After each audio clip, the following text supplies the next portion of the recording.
What's wrong with my boxwood? Some of the leaves are yellowing. What should I do? So, Mr. Rick, we actually talked a little bit about this. Yes. You know, I thought potentially it could have been winter damage. Right? Which is very possible. Yeah.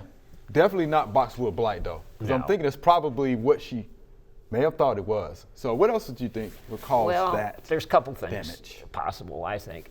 Boxwoods like alkaline soil. Okay. And I noticed a fairly healthy camellia in the background there, so that would lead me to believe the soil's a little bit acidic. Okay.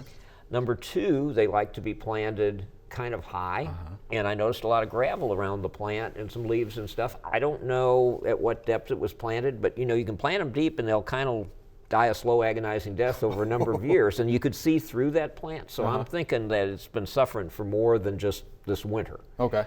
So I would kind of dig around it and see where the surface roots really are in relation to the stems. Okay.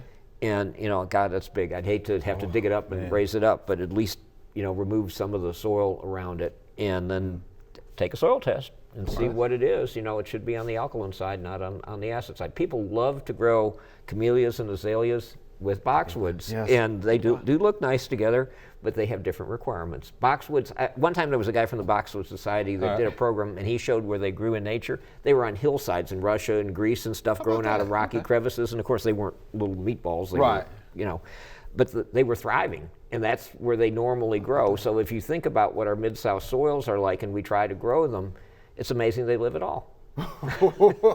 Think about it. That's good. All right. How about that? Side of mountains. How about that? So for whatever that's worth.